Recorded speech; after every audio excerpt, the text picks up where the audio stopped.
dear friends and masters, and very good afternoon.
Very good morning, my dear friends and masters, and very good afternoon and good evening to the West.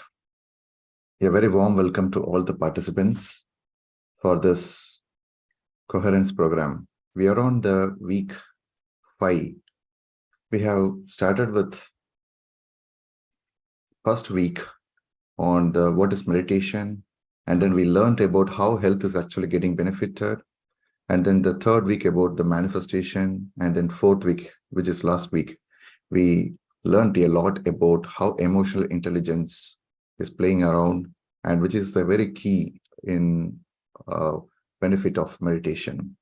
And this week, we are going to start with spiritual intelligence this week. And as you know, a short brief introduction about myself. My name is Ratnavel. I started with my journey with Buddha CEO close to 3 years back as one of the corporate program. And a lot of many immense benefits I've been getting through meditation. Meditation is always a primary food for me. So that is what it makes me to go and then do all sort of activities throughout the day. So if I miss a meditation, then I miss something in my day. And meditation is a basic tool, just like a food to live, right? So with this, I'll be the host for this particular week, and we will learn a lot about how the spiritual intelligence quotient will be helping through this meditation. All right. So let's get ready and then hear the great wisdom from Mr. Chandra sir, and also the meditation group, power of group meditation. Yes. Sorry.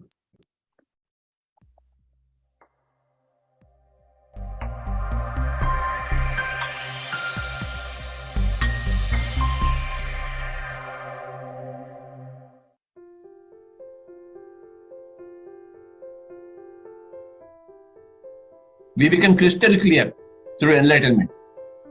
Before enlightenment, we are not crystal clear.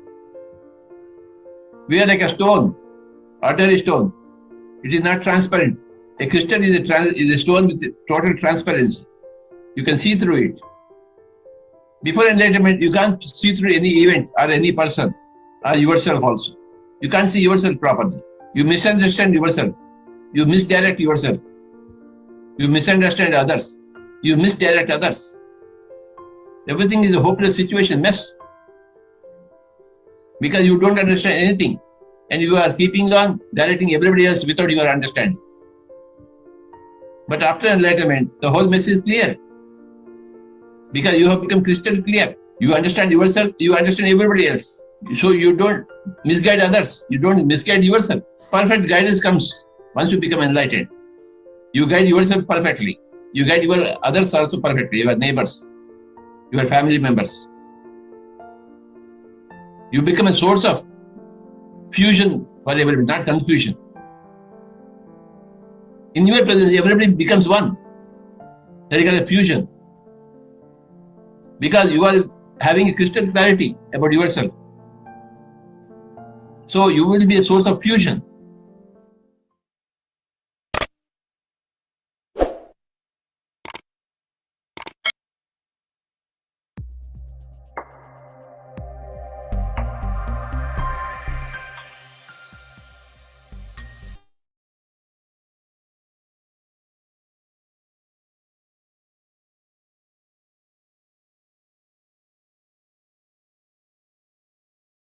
Happy morning, dear friends and masters.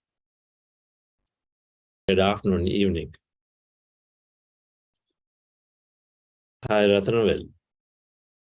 Nice to see you there.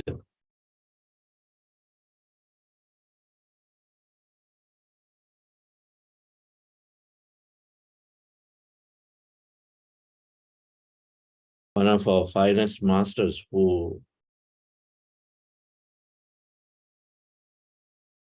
whose only goal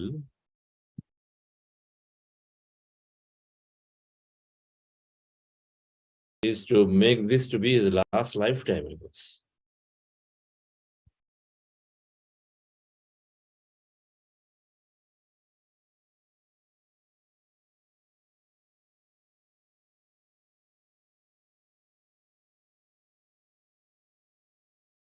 Whatever that means, it most certainly, whatever that may mean to him, it most certainly means great stuff to fellow animals and beings for sure, and to the planet.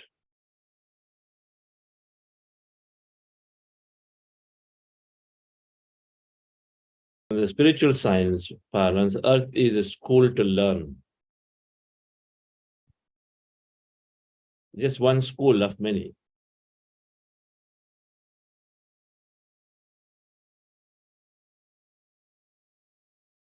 And if it is a school, then And if you know that there are many schools, you want to get stuck in one school is the question.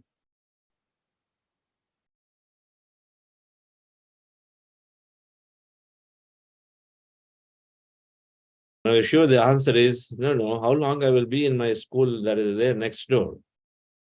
I want to finish so that I can go to the greater pastures and then go to another college and one more.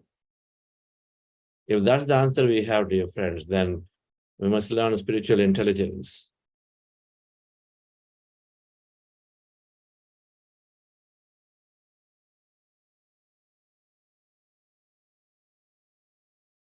We complete our lessons and learnings for a continuity of life elsewhere.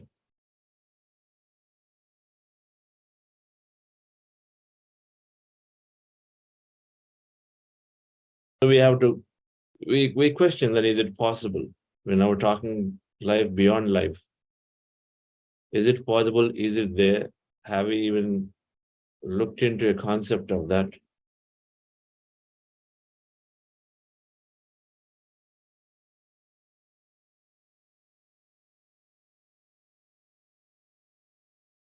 But I made my confirmations when I came into spiritual science, when I was reading many books and listening to many lectures of various authors.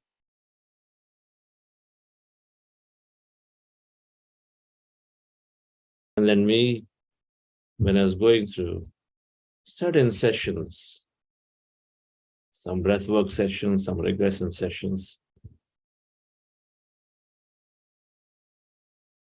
feeling certain that the inner knowing comes to you that it is for sure is there, that we are a continuity. We're not just coming as bones and molecules and then we perish and end here.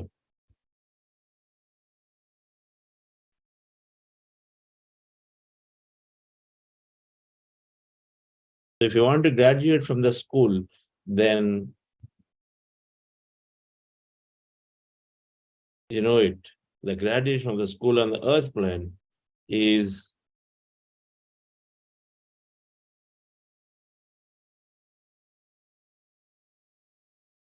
called the liberation.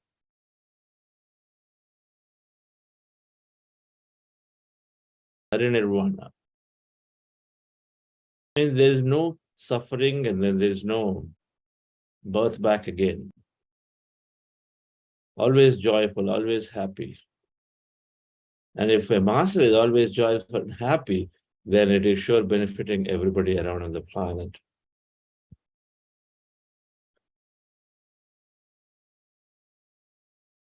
The master can be moment to moment, every moment is happy and joyful. That means the greatest benefit is happening through that master to everyone around. Science of vibration. The master knows the only way they can be happy all the time is by taking care of everyone around. The only way the master can be happy from inside is because the larger self of the master, the whole of the master needs to be happy.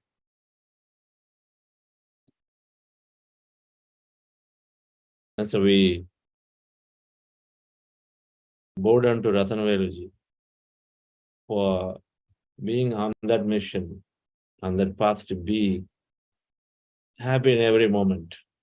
That's the time we graduate from this school.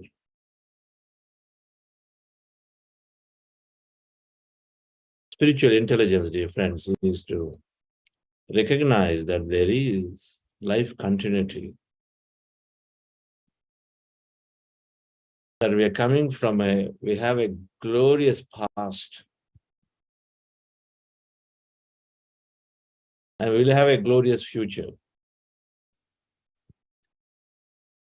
So if you increase our time horizon to a much larger in scale, the glorious past going on to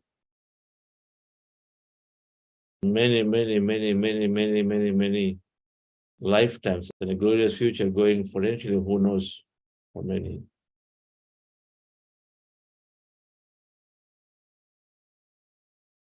If you recognize that there is a a huge past and future. And if you recognize that when we say we are this quantum field and we are this whole,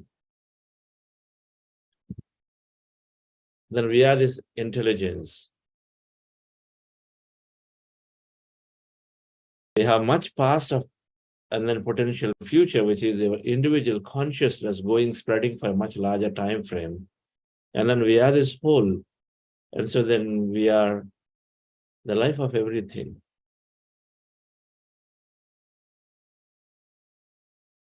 Then if you access that knowledge, if you understand a bigger picture, if you access the knowledge, we have a much larger idea, notion of where we have come from and so where we are going. So it becomes easy to accept, to make decisions in the moment.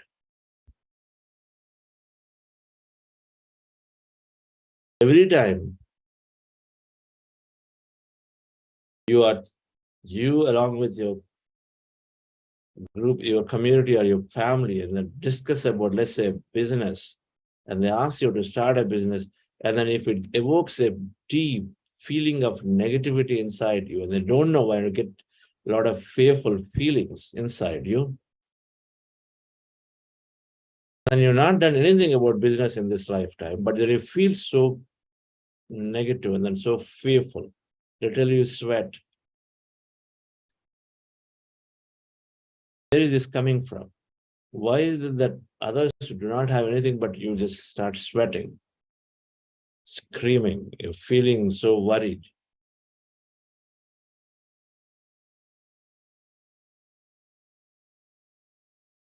It might have been a huge failure of various kinds in the past, and so that memory is deeply held back, and so now it immediately comes up.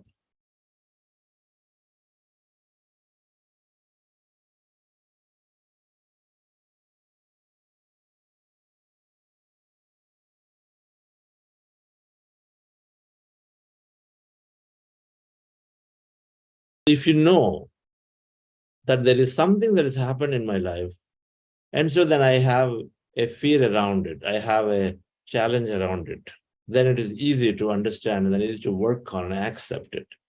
That's what we do. All the time we are relying, banking on looking back into where is this coming from? If you're supposing in the recent past, in your company,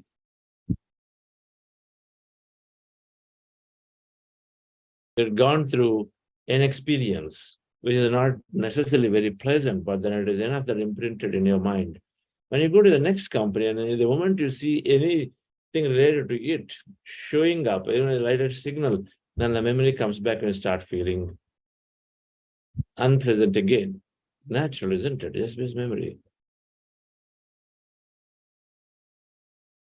Now here you remember, and so then you sort of try to pacify yourself. Okay, so that has happened there. I seem like coming up. Oh my God. So, but anyway, I think I can see it differently. You pacify. But when you don't remember, then it just becomes mystery. We don't know why it's happening. If you remember, then you at least you have a notion, something that you can discuss with others. But if you don't remember, what do you do? I don't know what's happening, but every time I think of it, suddenly something comes up. I feel so much fearful. I can't even go near the water. I can't swim. Or the very idea of water and swimming just scares me.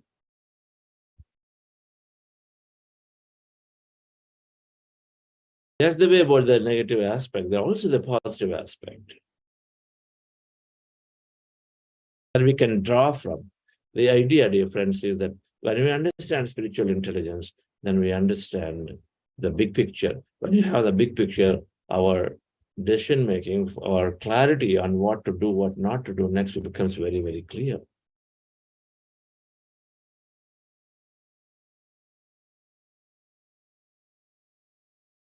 So we call this loss of nature, spiritual intelligence. If we have a loss here to govern our family, to the community, that living of community here, community rules, and we have state rules, we have national rules, there's got to be some nature loss around. Ahimsa, paramo, dharmaha.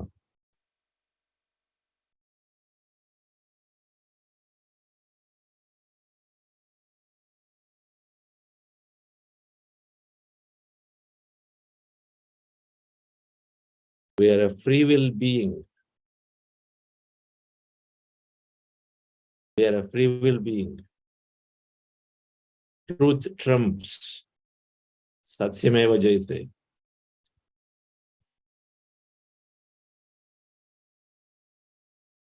There is infinity of existence out there.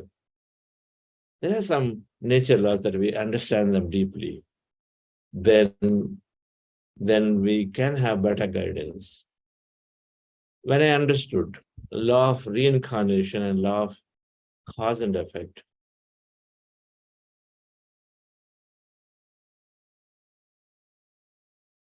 then now I know for certainty how do I respond to a situation that we feel sympathetic about normally. In the traffic signal, you have, let's say, many beggars coming.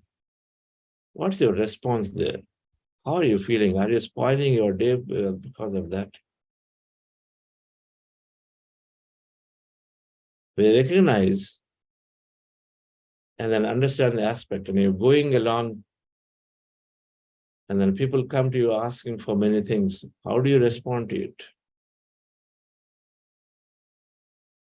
Focused on only material aspect. And I understood law of karma, and I understood law of reincarnation are the various spiritual science theories that Patriji greatly compiled from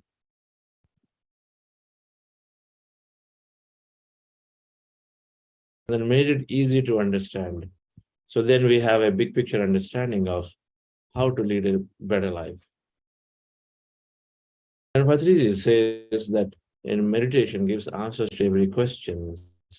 That's what he's saying. Meditation will lead us to study this whole spiritual science, and it is giving us answers as we draw that infinite wisdom from our past and from this whole existence. We draw that wisdom. Somewhere it comes to us as a clear answer from inside. So then we have answers to every question. Many people, as you've been practicing meditation for a few months now, feel that they have more clarity and much more clarity than before. We may not have 100% answers, but you feel that you have a lot more answers for situations that you would have dealt differently. Now you at least are going into it with a lot more clarity. Please say something in the chat about this particular thing. The larger than life situations where you feel you have more clarity to approach into something. If we understand that if we are in the body, that means we have something to do. And so a person thinking of retirement and then going off and then either feeling sad and or don't know how to react to that situation is now saying, I am here, and so I'm going to actually start something in my life, even though I'm at 60 or 65. That's clarity. I am taking up something, continuing. That's clarity. Before there's no clarity. Oh my God, I don't know what I'm going to do now. Suddenly I'm just coming out. I've not even thought about what to do. Okay, everybody is doing, so I'm also just getting retired. But where is the clarity? We have clarity. That's everybody told me I have to go on to engineering or this and that. No, I have my clarity of what exactly I'm going to do.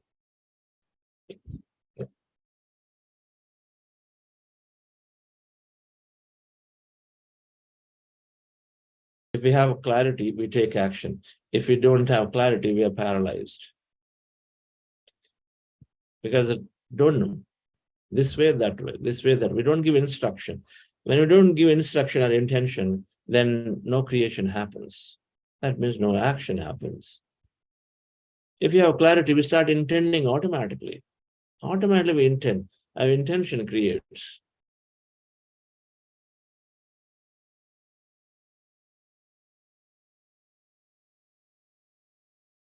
So that inaction, waiting for don't know what to do, means there's no creation. We are stagnated at that point. We're stagnated, we're not moving forward. Now, inaction is stagnation, while if somebody is not clear, then they're doubtful and then worryful, then they are actually then paralyzing the consciousness to move forward, neither forward nor backward. They're just stuck. One day this way, one day this way. That's even worse. So, dear friends, we'll go into a meditation, and this week we'll discuss a few of these concepts of spiritual intelligence. This is definitely differentiates a Buddha CEO from a normal leader. When they understand this intelligence, they know how to approach various situations in the business, in the community.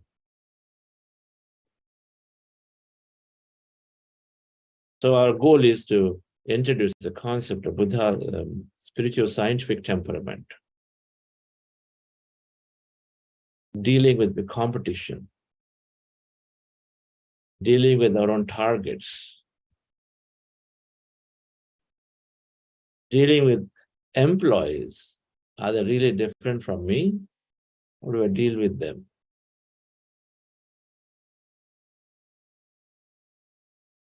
So let's go into our meditation, friends.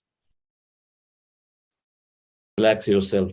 We are practicing breath mindfulness meditation. Our goal is to empty the mind and rest the mind completely. Our goal is to rest the mind. Resting the mind means reducing the thoughts in the mind and then go to the empty states. When we close our eyes and observe the breath, our mind becomes empty. So as you see in the picture, we sit down comfortably, crossing your feet at ankle, crossing your fingers into finger, hands in your lap, comfortably placed, closing your eyes without spectacles. If we remove them, we wear spectacles. And then observe the breath anywhere in the nose as a reference point. When you observe your natural breath, in-breath and out-breath, as it goes in, comes out. Slowly, mind is becoming less and less of thought, and then the mind becomes empty. And then emptiness is energy. You may have a sensation as we're experiencing emptiness. Observe it, witness it. In case there are thoughts, bring your attention back to the breath and again observe. Observe the breath and slowly again go into the empty states, called breath mindfulness meditation. We are spending maximum time in this process. And then before we do that, we are doing something called heart elevation process. I put up the picture on it. Just follow my guidance, dear friends. This we do for a few minutes to go into the deeper states of breath mindfulness meditation that follows immediately after this. Relax yourself.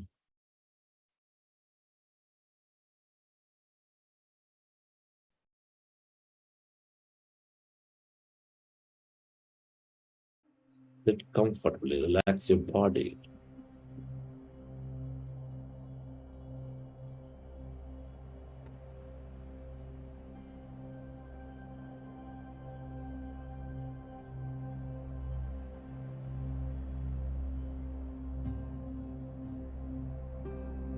Dear friends,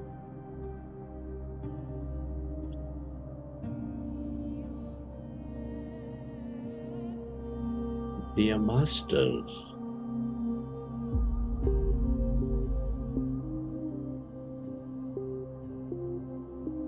with your eyes closed, specs removed,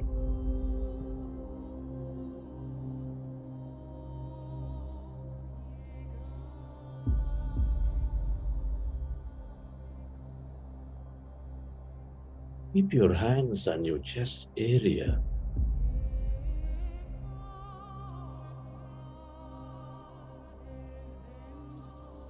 Rest your attention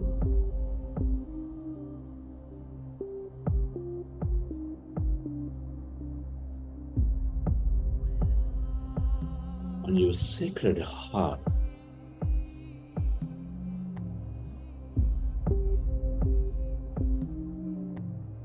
And feel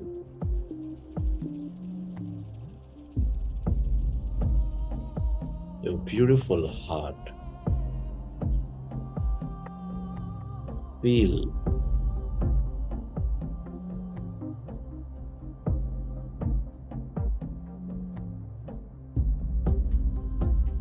the seat of all emotions, which is nurturing all life, in its energies of love, joy, gratitude.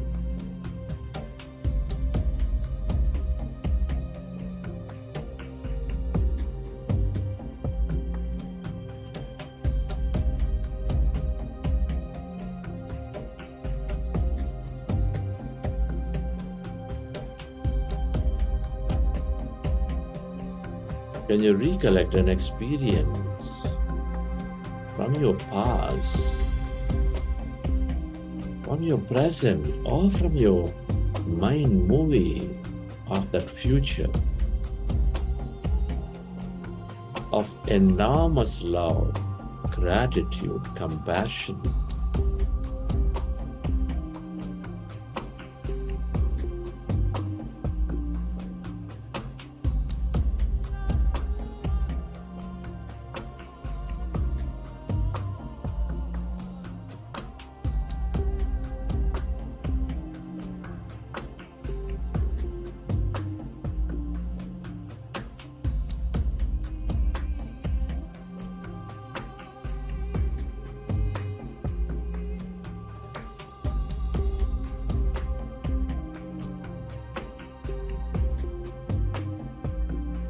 Relive that moment and feel that energy.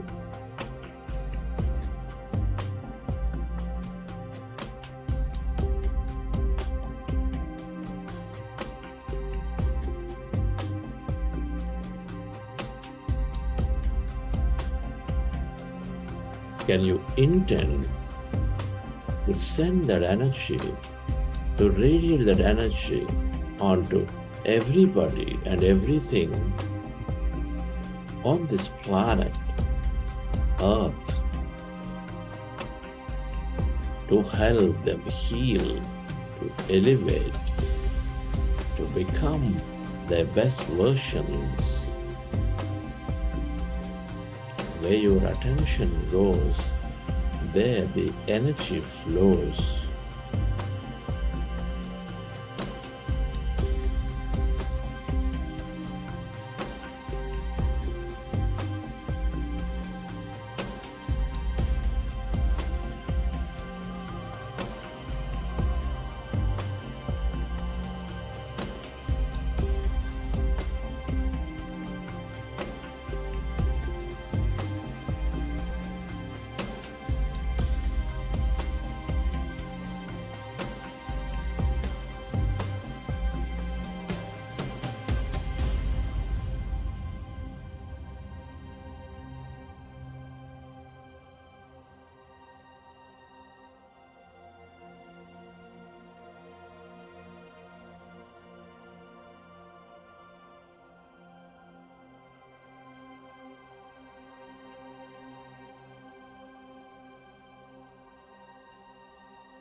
Relive that moment and feel that energy. We are all deeply interconnected with each other. Love, compassion, gratitude are all the ways to experience that connection, to become one again.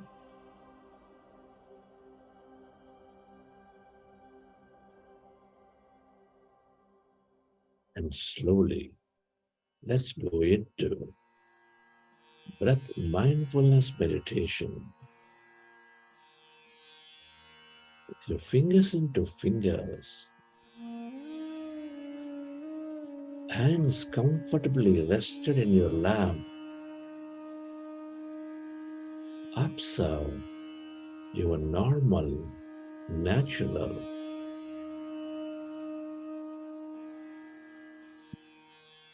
in-breath and the out-breath.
Allow yourself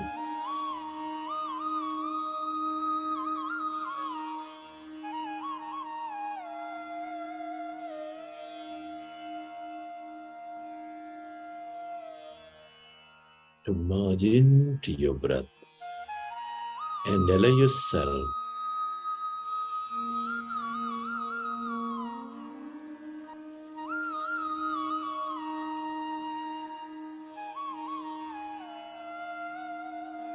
to experience the emptiness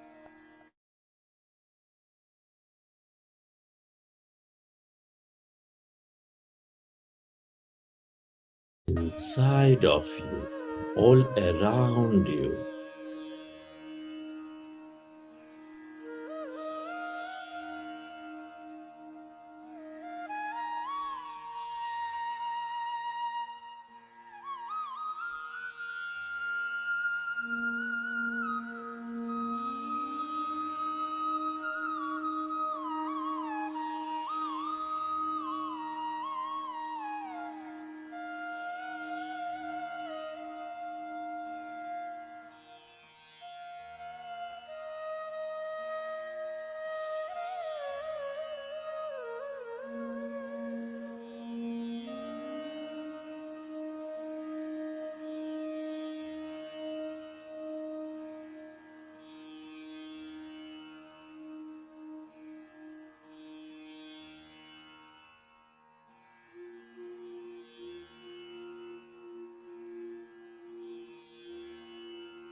Allow yourself to merge into your breath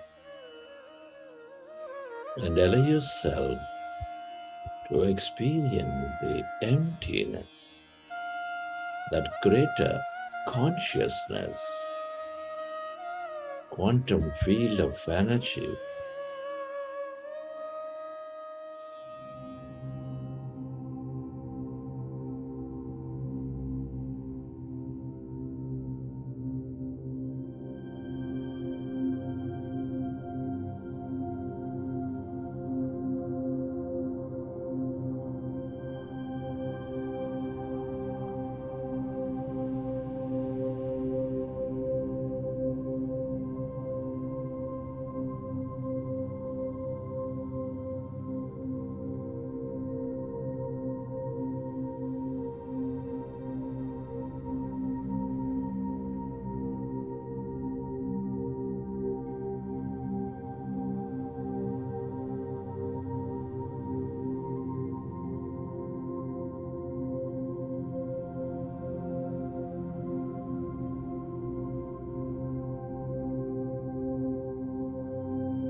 Allow yourself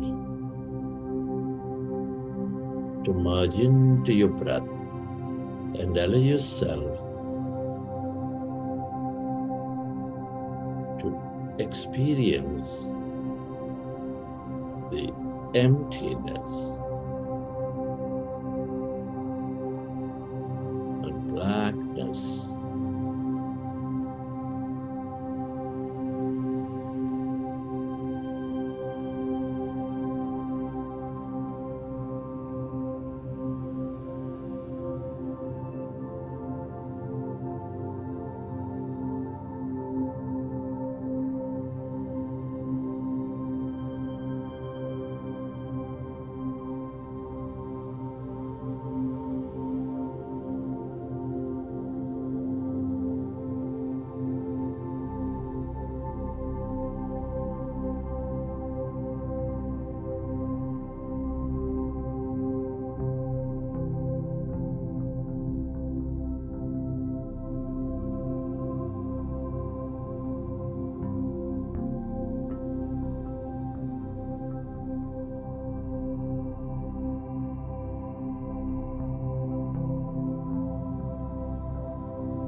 All emptiness is energy.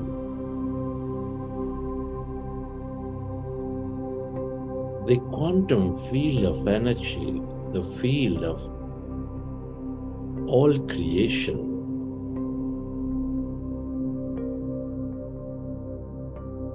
of infinite possibilities.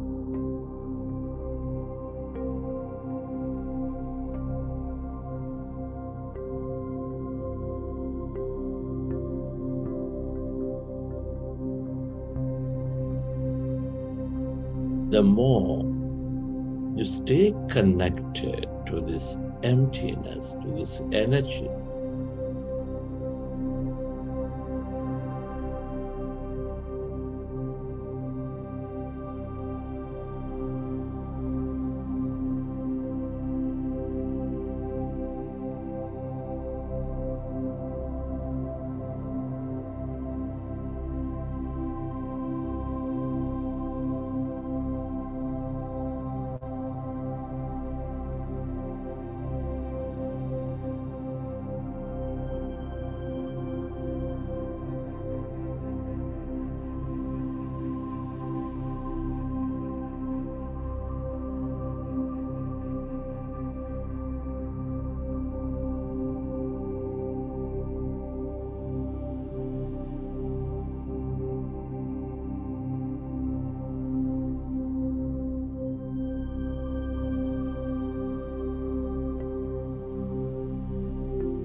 everything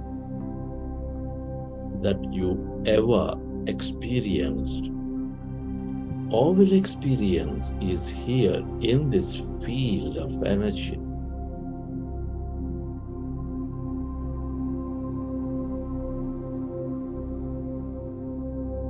The longer you stay aware of it, the more possibilities you draw into your life.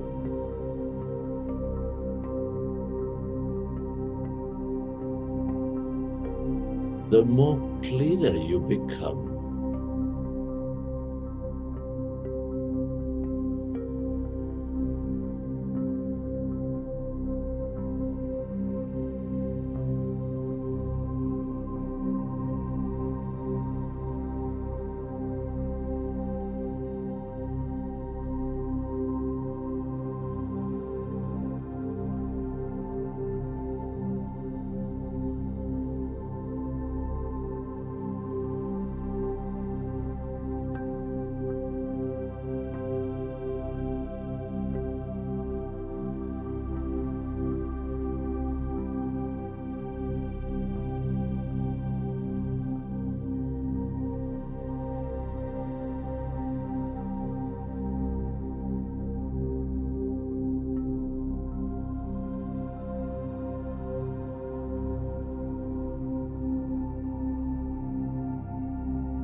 Stay aware of that emptiness, blackness inside of you, all around you.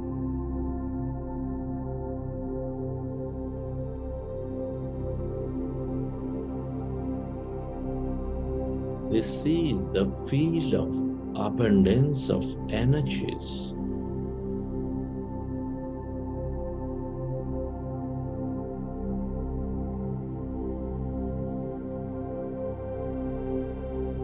The longer you are with it, that emptiness, that void, the more you tune in to the energies of love,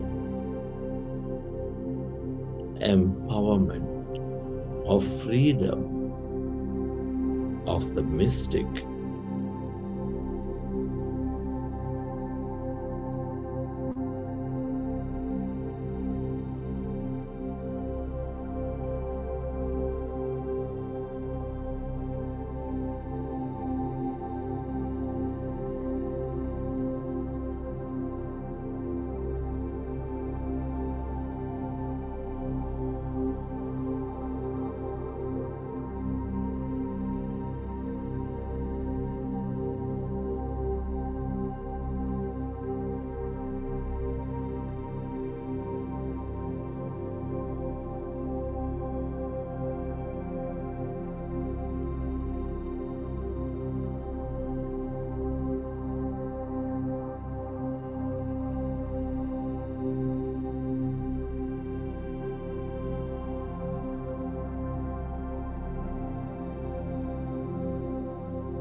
merge into that emptiness of yourself.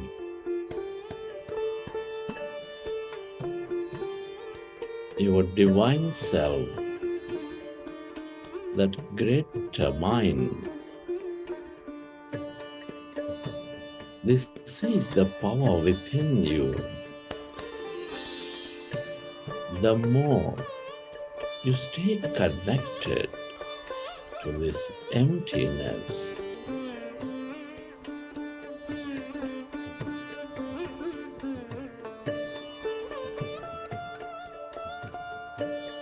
the more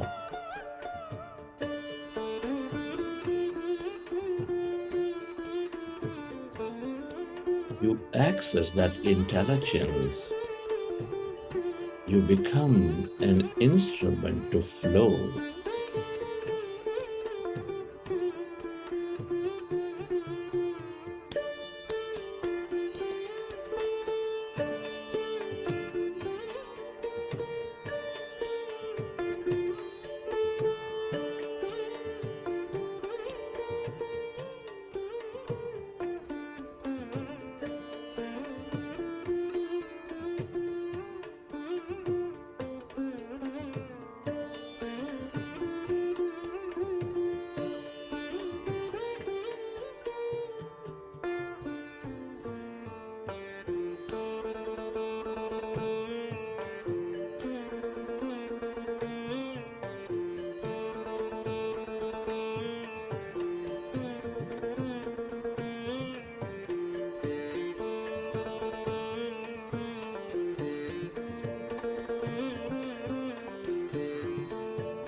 Friends, let's express gratitude. Gratitude is the highest state of receivership.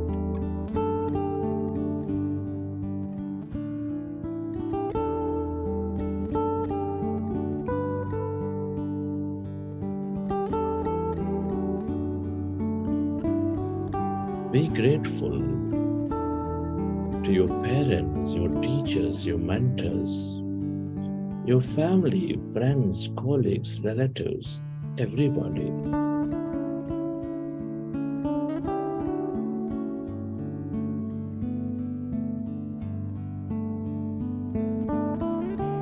Be grateful to this grand nature, the bird, the fish, and the animals, to everything you use, technology.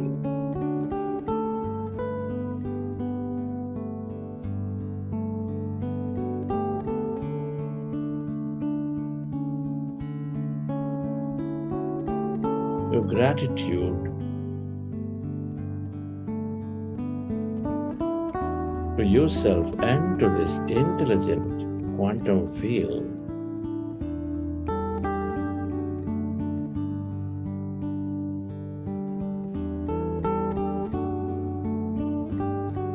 Gratitude is the ultimate state of receivership.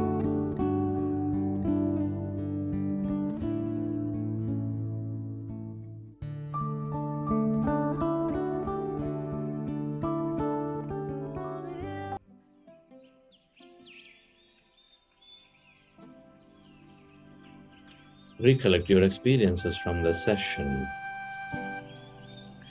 and whenever you're ready, you can keep your hands on your eyes for 5 seconds, and then you may open your eyes.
Okay, dear friends.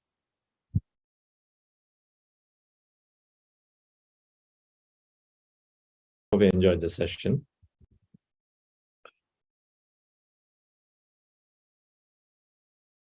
Thank you for many of you responding about the clarity.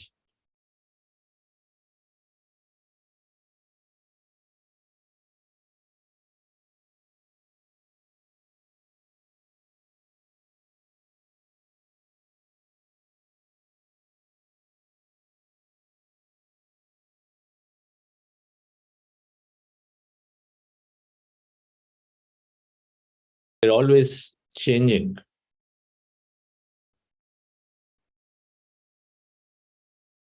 Everything is changing about us.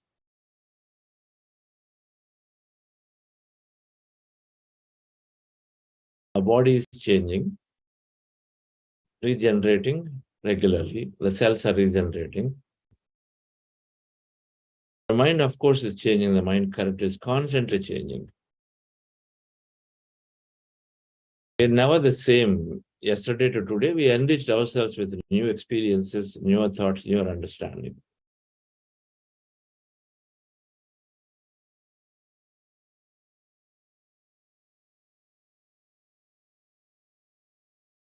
Greek philosopher Heraclitus calls it river of change. The river is always changing, so you can never step into the river, this same river, ever. You can never step in. You can never step into the same river twice. Because you step in now, and the next moment you step in, you're not really stepping into the same water. It's something else. They already moved forward. Moved forward.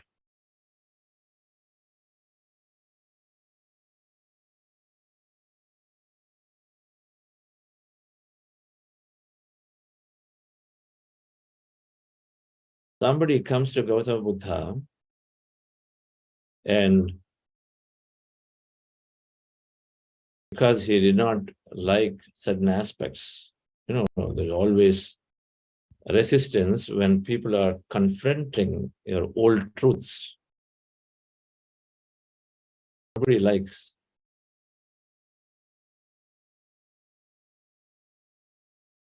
And so someone came to Buddha and was yelling at him.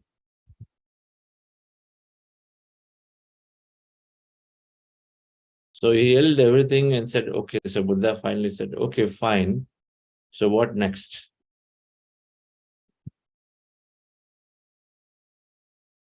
That man got perplexed, confused. But the Gautama Buddha's, the Sangha around him, Ananda was supposed to be the most senior most master in the Sangha, including him, was boiling. The person came and then was saying so many things, and Buddha, here our master, did not say anything. Instead, just kept and said, okay, fine, all that is fine. So what next? This is what I asked him. So they were boiling and said, how could you just keep quiet, although whatever he's saying is all trash and not true?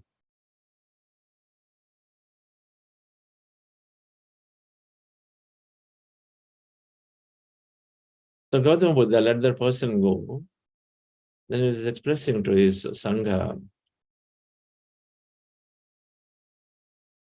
that person is ignorant, is acting according to his evolution. But I am a little surprised about you. Who should I be shouting at?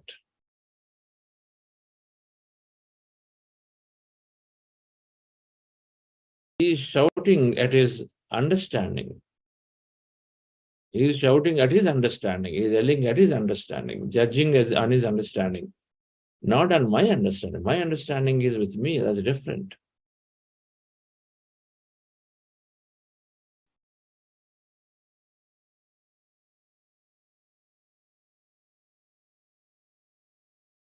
My understanding is different. It is changing. And he has an understanding of me. And so then he is making comments on it. That's not me. How can I identify myself with what his understanding is? So why should I even react to that?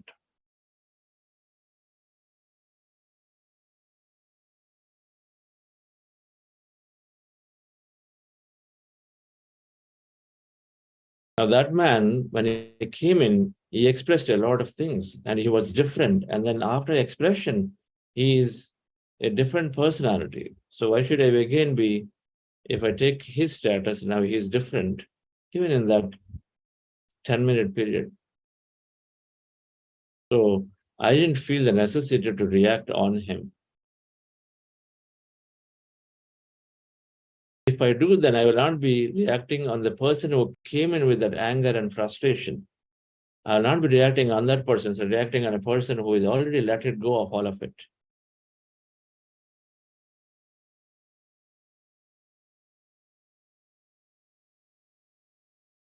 So the Gautama Buddha was trying to convey that everything is changing.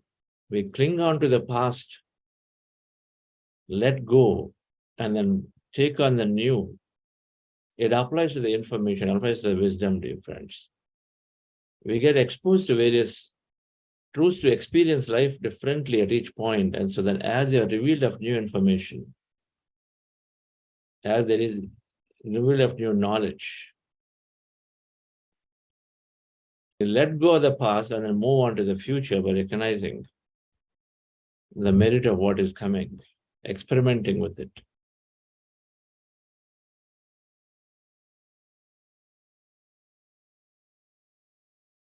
Some come into a spiritual path, but hold on to that.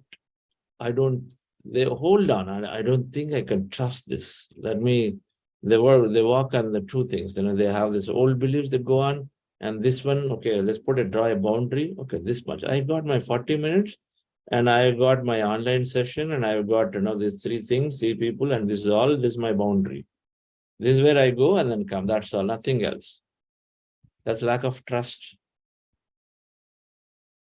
Don't want to jump in to an adventure. We draw boundaries, while on one side we learn that there's infinity, but we draw boundaries and want to jump in. Somewhere, trust is not there. If I do this more, what will happen to everything else that I have?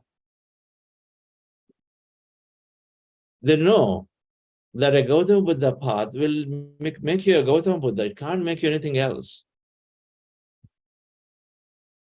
A Buddha's path will make you a Buddha. We go all the way to become the Buddha.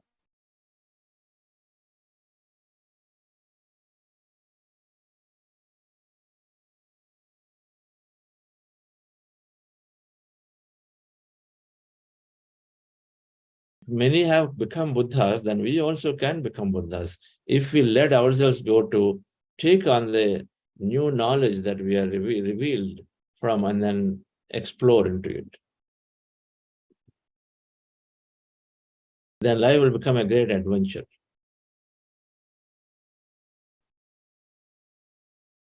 Because every time you're adopting something new, of course, there are new experiences. So adventurous experiences come. And Gautama Buddha said, right work. We look at, explore, what am I doing right work? Right work. It has to be beneficial to you, to everything. Is it the case? Did I suppress all my feelings and then I'm doing something because I feel there's a safe zone in that the government job or this public sector or this large company job where I've been just there? Am I just there just because it is safe zone? While suppressing everything inside of what I really wanted to do, then it cannot be right work if it doesn't honor your own feelings. It cannot be right work if it is hampering the progress of something else that also can coexist with you. It cannot be right work if it doesn't add intrinsic value to anybody, instead only exploits the emotion of people. It cannot be right work.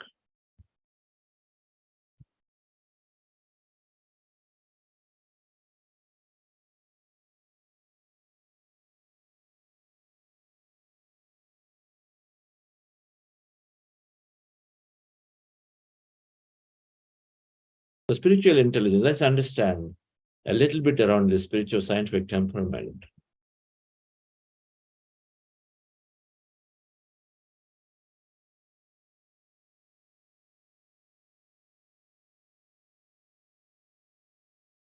This understanding ultimately must develop two aspects. There is abundance.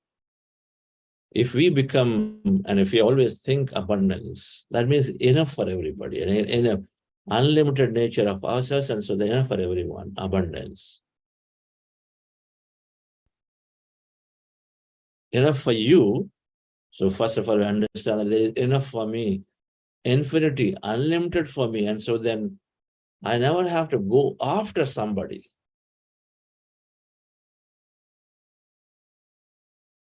And oneness means that if I am experiencing something, I can give to somebody else also the same. I can allow somebody else to experience it. If this understanding is developed in every person and every leader, then we'll have beautiful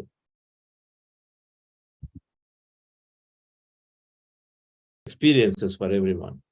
When there's a simple workplace conflict comes, a missed deadline, or somebody drastically done a gross mistake, how are we approaching that issue? Is it out of lack, out of fear, or is it out of oneness and abundance? Is our approach different when you're dealing with that person who's done is your brother, sister, daughter? Ours is approach different when the person is somebody other than those. What is that approach? It is the same in both cases.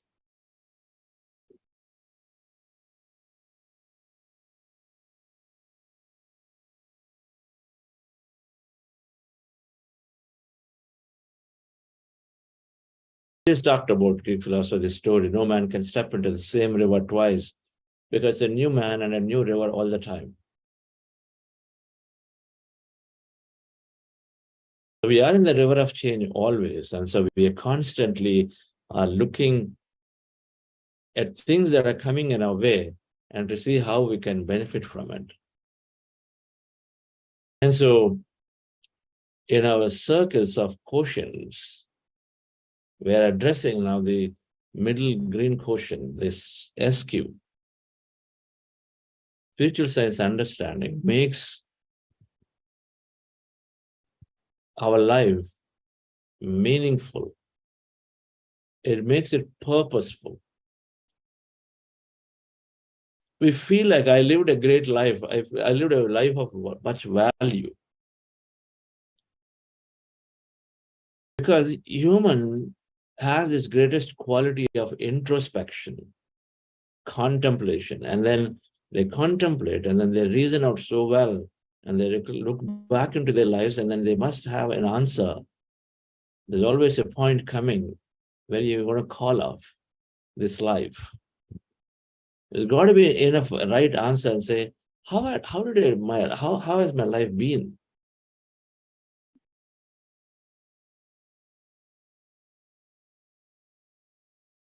What's my value? I mean, this is happening all the time. Time to time, it's happening. Did I add value to my children? Did I add value to my family? Am I adding value to the people around me, the things that are relying on, depending on me?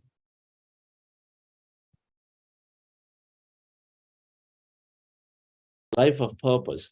So if we understand the spiritual quotient, it helps us to understand and create a meaning for our life. And hence, so then the moment you create a meaning for life, then naturally there is a tremendous amount of contribution happening.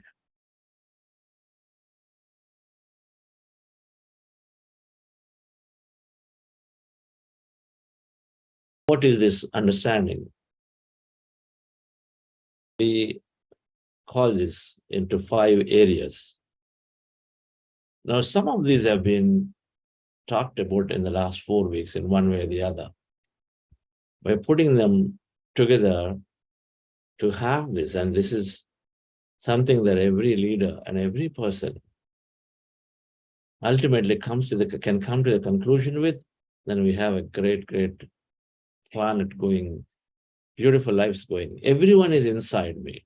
Now, this here is from a quantum physics understanding. On Wednesday, I'll talk about spiritual science understanding, what the philosophy of spirituality is talking about. But today is from a quantum physics understanding. Where does this come from? Everyone inside me is coming from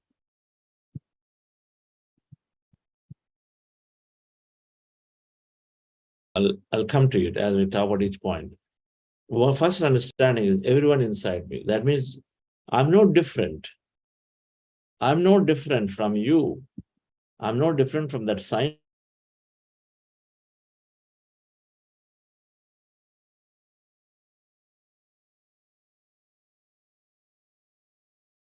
Neither superior nor inferior, both. I'm not superior, I'm not inferior. I'm as equal to Jesus Christ, and I'm as equal to Lord Buddha, or I'm as equal to Lord Balaji or anybody.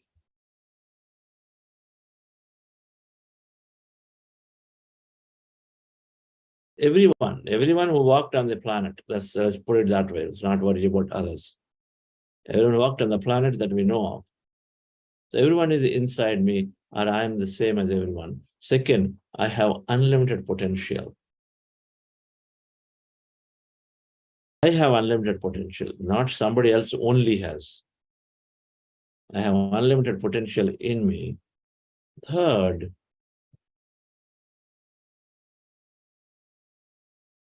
I am creating my reality by me all the time.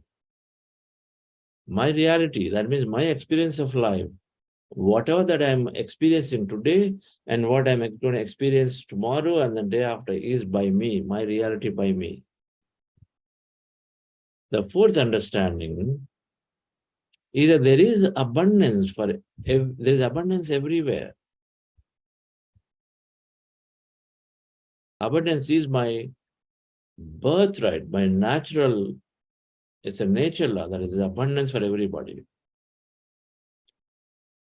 There are enough resources, enough money that I can create, enough relationship I can create. I don't have to go on to split somebody to become close to one. I have to work on, splitting something else. I don't have to do this abundance. Oh, that person is giving more loyalty to the other side. Okay, let me break that so that I come this side. Create conflict.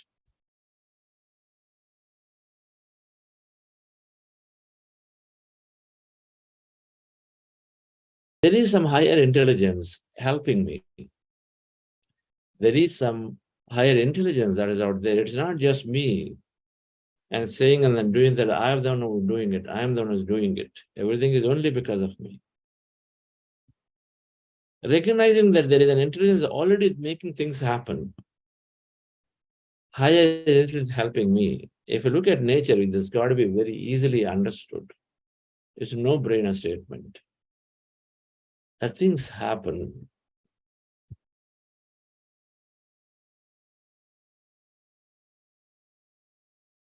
Let's explore these 5 understandings, dear friends. And if you understand, you can live by it. If you internalize them,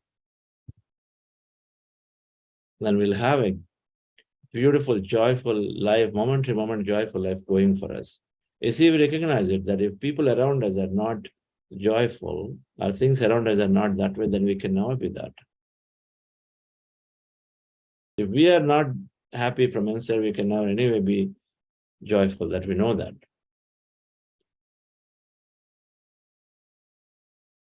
The quantum physics principle for this is, we are less matter, more energy. We are connected as a single large energy field.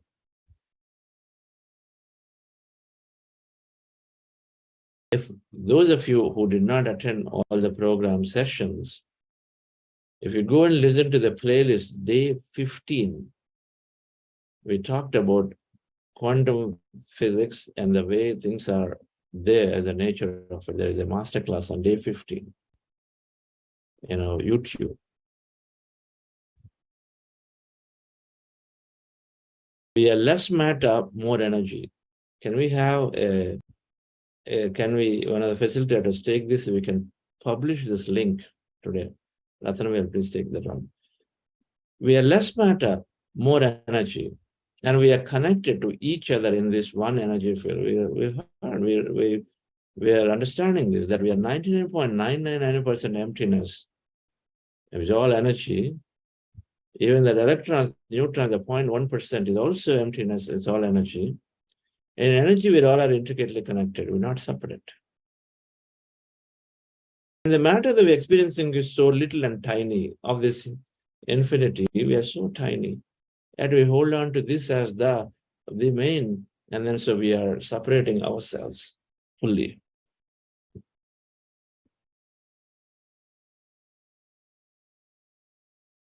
Jagat Satyam Brahma Mithya.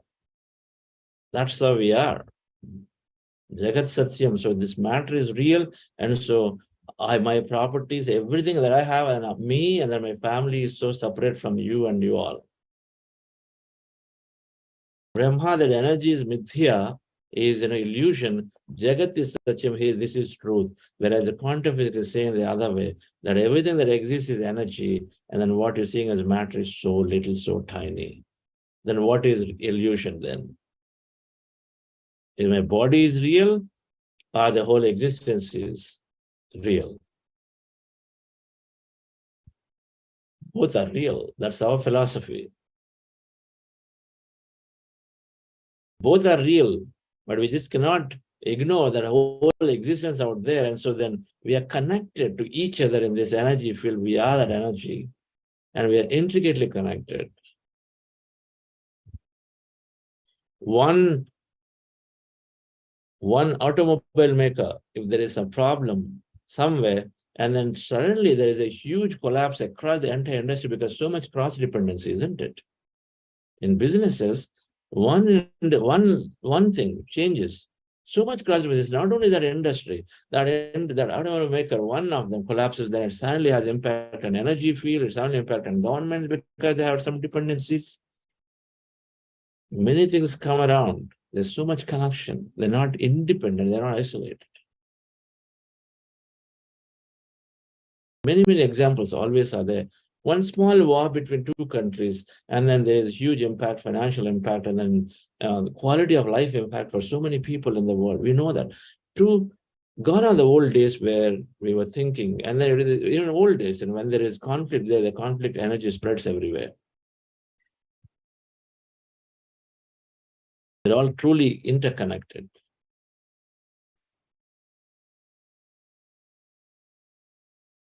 So we recognize it and say we separateness to oneness. When you recognize that we're all connected,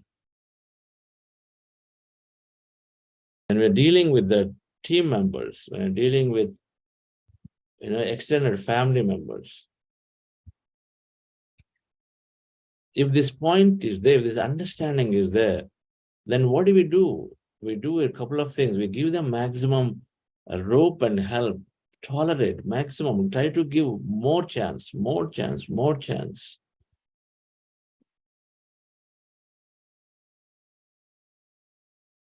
If that's what you're doing with your close friend, and if you're close relative, that's what your natural reaction is. Okay, let me just give one more chance. Okay, let's help him out. See, if they can turn around. Can I help? Oh, come sit down. I would like to understand what's going on. Come. Become friends with them so that we know more about it. Whatever that we do with somebody who is very close and say we want to help them out, we extend the same thing to our colleagues. Extend the same thing to the community. Deal things case by case is what we do. So we do that. And we feel I don't have time. It's not possible because I have mismanaged 1,000 people. It doesn't work that way. If you have the attitude, automatically the life turns around and then supports you. If there are 50 people required to be helped, there is enough stuff that gets created. So maybe somebody else automatically within your team picks up the same information, knowledge to give you the support to counsel. If they require counseling, it happens.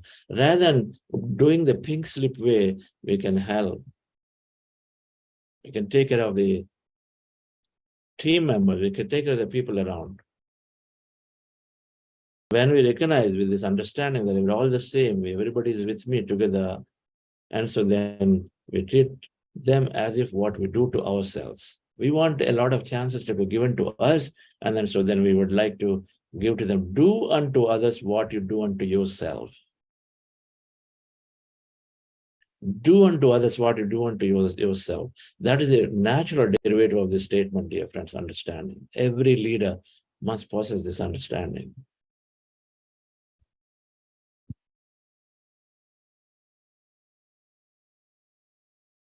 The second one is unlimited potential in me. The quantum physics is said that we're all this big energy field. Now, energy field is what? Infinite potential. You see, the electrons and neutrons of trillions of them all connected, of everybody and everything. And so then, everybody and everything is all as energy. They're all an energy. They all are there. They're just energy is wave. So it's become one single big field of possibilities. Why possibility? Because the electron or these particles are the wavicles. They are there as wave vibrating and then waiting to happen, to collapse into the physicality through somebody's observation. If we observe that electron in this side and say, I'm going to see it here, it is seen there as an observer experiment. If we want to see it here, this side, it is seen there. Seen there. So it's a set of infinite possibilities.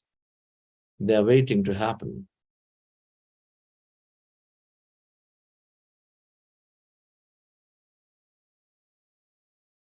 So we have infinite possibilities waiting to happen means, and if we are the quantum field, we are that Brahman, we are that consciousness associated, and then we have that potential. Simple, right? So then why hold on to the old dogmas? Or why hold on to the same thing?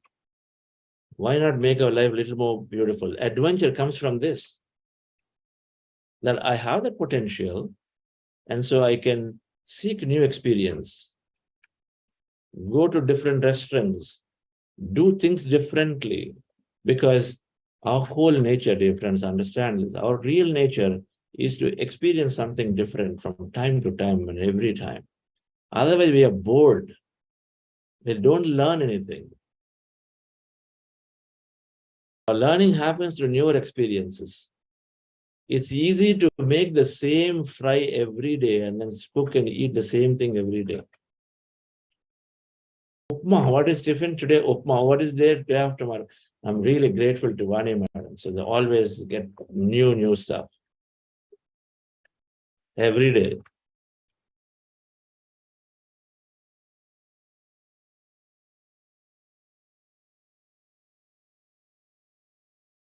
If we wish for it, it comes. We have to wish that there is so much possible so that I can wish for new experience. And so we take action towards it because we know that there is always something we'll learn. So we don't have to have a fixed ideas of, this is what I am. I have my past has worked like this, and so this is the only way it's going to work this time. Be open. Then you allow, then you're creative and you're open. So then you are helping the whole team to be more creative, more experiences something new. You're not killing the enthusiasm of team members by being open-minded. Openness is important. Organized to thrive, for the people to thrive, openness is essential. So then this is called the growth mindset, right? In the companies, in businesses, growth mindset. When we know that there is any amount of possibility, okay, business wants a 60% growth, it's possible, right? It's a possibility. We are fixated upon only the same 15%, but they want 60%. Okay, so let me first explore to see what is possible. Why cut it right there? No way. Oh, okay, I recognize you're seeking something larger. So let me understand and then come back. But have that openness. And so fixed mind to great mind. Now, unlimited potential in me means what? It also is telling that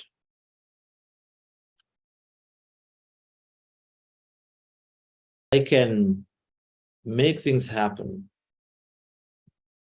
I can make things happen. We have that confidence. That's so essential. I can make things happen, irrespective of what and others, but I can make things happen. Because I am infinitely powerful and potential. So which means if somebody is helping, see, a lot of times it's a fear. The fear is that, okay, I'm going to commit, but then people are going to really go after me when I miss it. That's the fear, right? Is people cooperate with me? Will I be able to hire enough people? Will they be there? All of that comes in.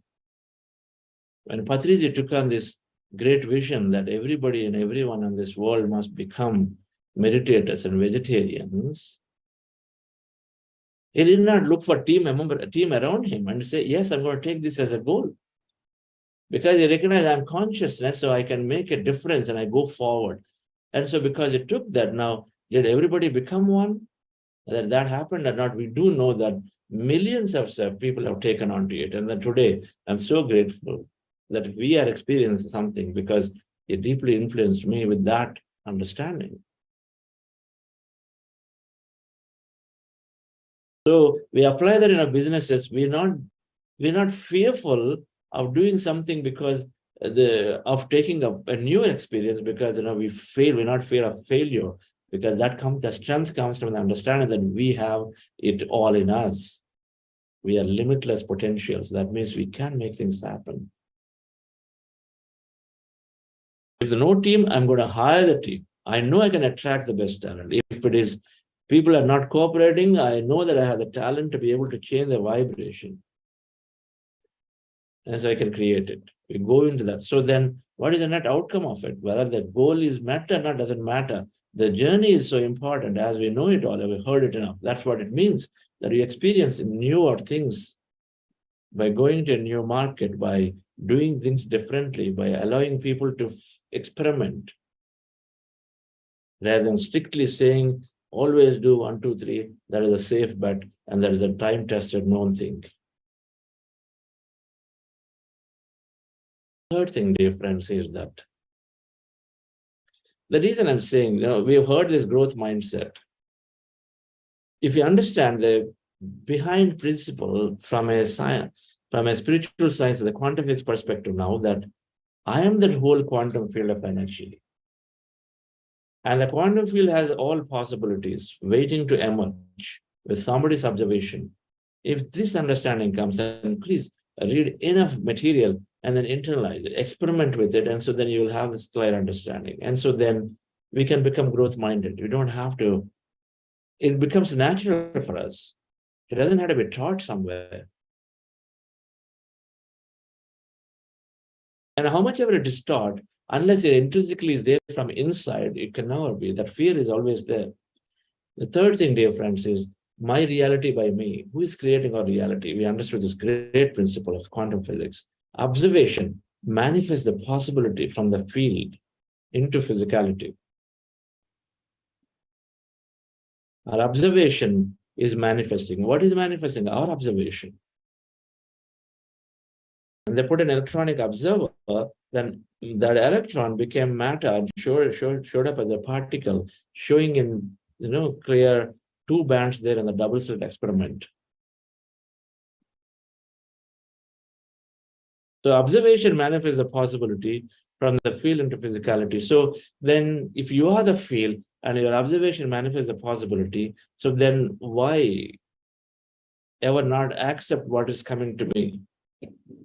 You take ownership because you're the one experiencing, you're the one creating things. When things don't happen, pointing fingers and say, oh, you didn't do it, you didn't do it. And instead you say, hey, I do have been responsible for it. I can easily point and say it's because of that. Every time a leader is saying, hey, has it happened? No, I told my team member, means that you're not ready to take ownership. You're putting it to somebody else. That is also intrinsically a way of saying that somebody else is to be taken care. Yes, I know it. I told my team member, but I should have checked it. I should have verified it. Because where is it fundamentally coming from? It's coming from this concept that observation manifests the possibility. So own it, because if I'm experiencing something, it's because of me. I've been drawing into my life.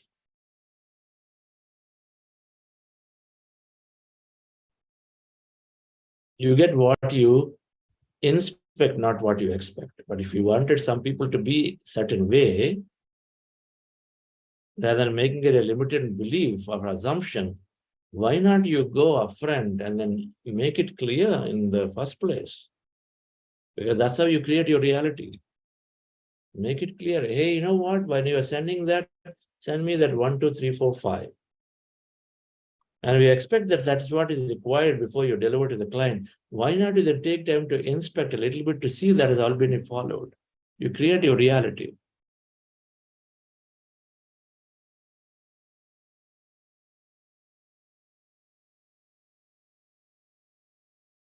Leaders who understand this principle, then stop blaming, stop coming with problems, and then they move forward the solution-oriented approach. This is a solution. Ownership means solution. You're not coming and saying, I have this problem. You're not coming and saying, this is not happening. They're not cooperating. They always are complaining. You're not coming and saying that. Instead, you're saying, here is how I'm going to take ownership to do it. Here is the solution to how it can be fixed. You see, where you place your attention, there you place your energy. If your attention is on a problem, you're magnifying the problem. Because it keeps growing because you're giving energy. Because consciousness thinks that you want to see the problem more and more. Because your attention is the problem. Oh my God, this is happening. Oh, this is happening again and again. And oh, this is going to be horrible for me. And so I had to go and then take it up a manager and then talk about this problem again more and more. Instead, I see it is happening. Okay, where is it happening? What is it? I don't know. I'm not getting it. Maybe I should bring 2, 3 more people together. I sit down and we understand a solution for it to see how we can move forward from it. Okay, now your intention is to move forward, not to get stuck at the problem.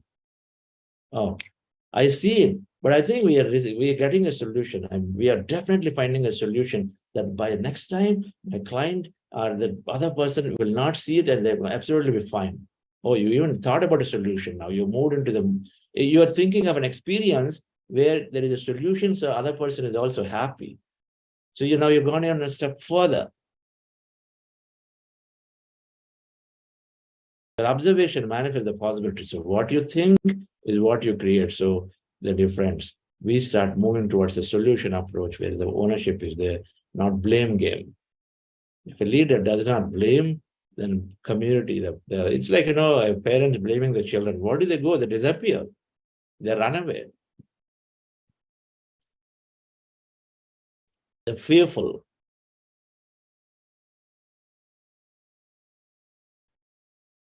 They become fearful, and so they run away. They can't even come around. They work out of fear. They can't run away because, they have to survive. So they work out of fear. Who wants a leadership that's where people are working out of fear? It should be great respect and freedom. And the fourth thing, dear friends, is that we're almost done. Unlimited opportunities, unlimited. This is understanding the same way that I have unlimited potential is extended to everybody. So it's unlimitedness for everybody. I have got it, you got it. Everybody has it. See, everything in the world is only growing ever. The stock markets are growing, your salaries are growing, the wealth is growing, properties are growing, population is growing, comforts are growing, technology is growing. Everything is growing. Think about it. Jobs are growing, industries are growing. It's always more compared to before. Yes, that from an understanding, we can say that there is always growth.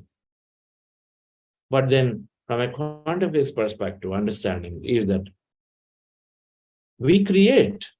That energy field is infinite. There's infinite nature, infinite creation. So we create what we want. Apply this to everything, dear friends. We create what we want. Scarcity of something. That scarcity of any resource, whether at an individual level, at a planetary level, we can actually think that way. We change our thought. Oh my God, the resources are depleting. The more we say it, the more we do it, the more experience it. The more we create and say, hey, the water bed and the ground is increasing dramatically, and then I am seeing it. Because you're creating it because that every possibility exists. It's literally every possibility. And so if a group can come together, that's why we're doing on the month of 21st every month, a collective group meditation for the greater good of people. We create. We don't wait for somebody to come and do it. Now, the point here, though, is there's no scarcity, there's abundance is there. So then why compete and then why dominate other competition?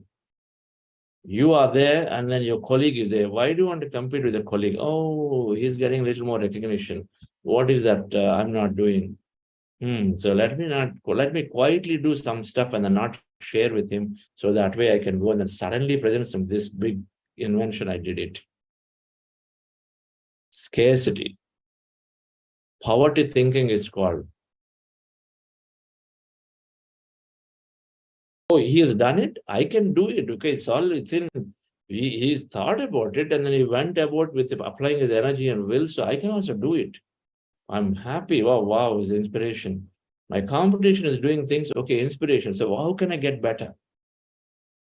We don't feel drained of competition, but also inspired to say, what is that new they're doing? Oh, that's great. So they're adding this such a value. Can we do more? Take inspiration from competition to grow more, to do things differently. Competition should allow us to come up to experience. If there's something we're feeling bad, that means we also want that experience. We change the way we think about it. Instead, we start feeling good that, okay, we're grateful that told me I can make my life a little more better. I can make my life more joyful by adding more value to the client. Many ways, because when do you get joy? When you add value to yourself, you experience something new, or you experience somebody around you experience new, isn't it? You went to a good restaurant and you liked it so much, and then you want to tell your friend immediately. You tell your friend, a friend goes and comes back and says, oh yeah, that's so good. I really loved that our food in the restaurant, so good. You feel good, isn't it? You allow others to experience new because of you add value, you feel good. So that's what is happening about creating new at a broadest level. So we allow the competition. We are grateful to the competition because are we grateful to that colleague or that the other business division as they're performing better, they're doing new things. It should give us enough inspiration to do new because we are coming with the consciousness that we have abundance. We're not limited. Oh, they're all taking all the credit. So what happens to me? So it's abundance attitude that we go about, dropping any conflicts with people. So the difference, the last thing then is greater intelligence is always paying attention. So we are talking about this quantum field as intelligent field, which is always giving us those messages. Marie Curie was supposed to have invented in detail everything through a dream that she received. Many people tell how they compose music, and they say that I got this cool insight when I was just lost into the field of thought somewhere. Einstein always said there is some intelligence out there. I can't understand what that intelligence is, but seems to operate this whole thing, what we call consciousness. But this intelligent quantum field is there, tune into it, rather than saying that I am the one who's doing it, and so they're becoming bloated, egoistic things, saying that I am the one. Oh, it's all me, I got this great solution. I gave it, and so everybody got it. A funny story. A grandmother in a village thinks that she is the one who is causing that big help to the entire villagers. She's got some hens, and the hens are in the morning, because of her, every village is rising up every day in the morning, and so they're able to carry on the work. What is the reason? The hens are, they in the morning, 5 o'clock, they make the noises, and so then automatically she thinks because of that the sun is rising up, and because of that village is also getting up, and so they're carrying about their work. And so when she says that, villagers laugh at her, say, come on, what are you saying? It's happening. And so then she says, I got to teach them a lesson. So let me then go. And then so she moves from that village to some other village. And then that village, and then again, hen and all the cocks and then hen then make the noises, and then so morning sun rises. And so then villagers get up and say, yeah, now I know I've taught the other villagers a lesson. So they must be in the dark now. That's the story of us thinking that we are the one creating everything.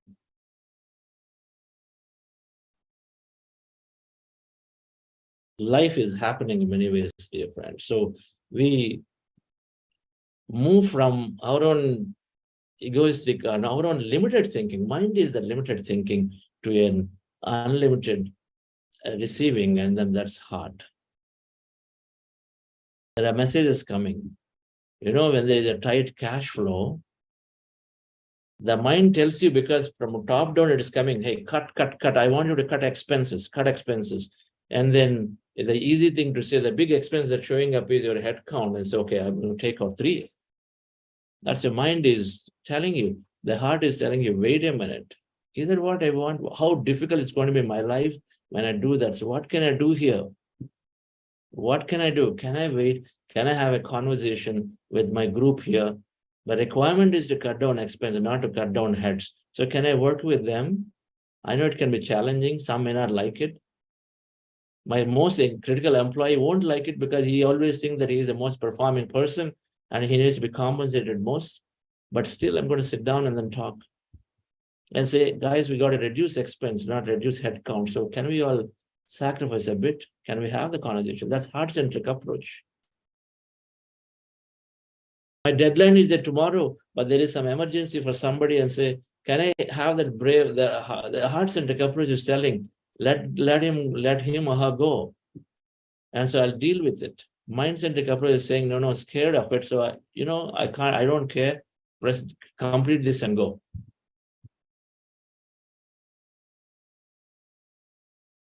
Recognizing that there is intelligence always helping. If we are feeling certain way, that is the right thing to do then, no matter what, but we have to have that trust and faith in it so that we can move forward and then always come out great. So moving from mind to heart, dear friends. So this is, to summarize, we become a new self when you understand these principles, when you internalize them. Separateness to wholeness, fixed mind to creative mind, blame to ownership, scarcity to abundance, mind to heart. We always are operating in this model. It's only one thing, different. One. Everything is about oneness. Patriji just said, I couldn't understand why he always said oneness. There was like a Kutumbakam will come when you experience this oneness.